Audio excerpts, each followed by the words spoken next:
You want to put me in trouble again? You want to send me to Kuje? You want to send me back to Kuje? It's okay. But no, seriously, why? And I always say this, I love talking to youth wherever I go in this country, but I see them as a picture of me when I was much younger. And I tell them, ladies and gentlemen, the state that Nigeria is in today, we bore the pregnancy and gave birth to what Nigeria is today. All of us. And in psychiatry, there's this thing you call insight. If a person has a psychiatric problem and he says, he agrees he has a psychiatric problem, his prognosis is much better than a person who is in denial. So we have to accept we bore the pregnancy and gave birth to the mess that Nigeria is today. All of us. Why am I in this? People say there is an old pathologist, German pathologist, that said medicine is a social science, but politics is medicine on a larger scale. All we are seeing in hospitals, we see the sufferings of our people every day. Every day. We see hunger, we see death, we see inequity, and we're here in Abuja talking the Abuja talk. I go back home and I sit down in front of our Dekali and say, what has changed in the 65 years of my life, in the lives of our people? How much? The 5 commonest killers of children in the tropics are 5. Malaria, diarrheal diseases, pneumonia, malnutrition, and vaccine-preventable diseases. None of this require a doctor. All of these are social problems. All of them. All of them. So, we went to America, we copied. We came here and pasted. There is a saying, if you do not know how to paste, do not copy. Is this for us? And how are we going to domesticate it to our resources and to our people? We are here because we love this country and we love it more than life itself. This country has given us more than we can ever give back. We, the children of the poor and the children of the rich, line up and got Bulgaria and Zaria. The primary schools we went to, the village primary schools we went to, and secondary schools, we went into the world and competed favorably in some of the best centers in the world. In my household, there are 3 people who always pray for at the end of each of our 5 daily prayers. Our parents departed because they raised us up well. They taught us the values of honesty, dedication, and respect for fellow human beings. Secondly, our teachers, both Islamic and modern. They taught us very well. But thirdly, most importantly, leaders of our time. They invested in us. They invested in us. In the village primary school, secondary school, we went into the world and competed favorably.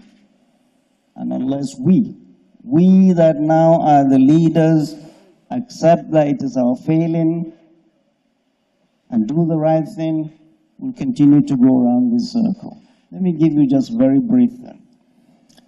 I remember watching a clip of His Royal Highness, the Emir of Kano. He was standing in, dropping some royal tears. I was very touched. Why? He was narrating a story of a woman that came to his palace. And many people come to the palaces of our traditional rulers and our clergy. They don't go to the governor's mansions.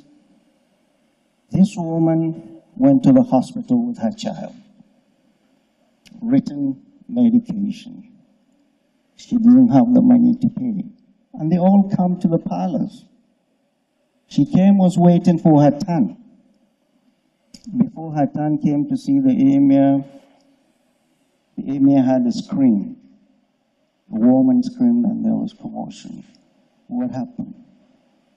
This poor child, she came to get no more than $3,000 from the emir, died on her back before she could see him. No more than 3,000. We see that all across this country. All across this country. Ladies and gentlemen, that is why I'm in this. We see the sufferings of our people. We know what this country has given us. We know what this country can give our people. And I always say, the two twin evils that are causing all these insecurity problems are corruption and bad governance. End of story. Go no further. Go no further. Corruption and bad governance. And I see the frustration of our military. We are bringing them to clean up the mess of politicians. There's so much they can do. A lot of these things are social problems. Kinetic is just about 10%, if that. 90% of that is social problems. People that have no opportunities, nothing to do, hunger and everything, they pick up arms, they are now the kings. We are all shaking before them.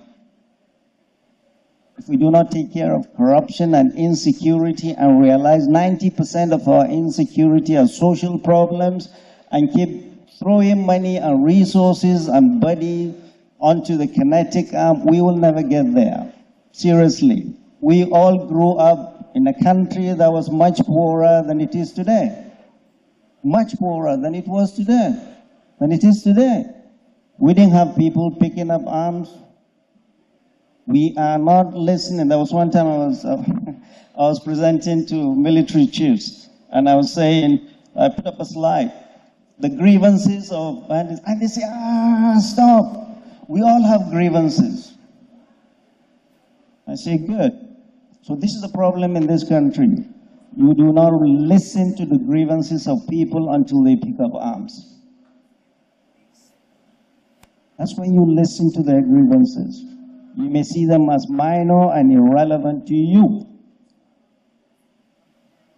You dismiss them. All these bandits we see now they are terrorizing all over the place. These were the people we used to not take seriously. Now we're scared of them. We do not have, I'm a doctor, if you do not have a diagnosis, you cannot write a prescription. We are not making an effort to find out what the problems are. We are throwing resources and body and thinking we will solve our problem. Solve corruption and bad governance.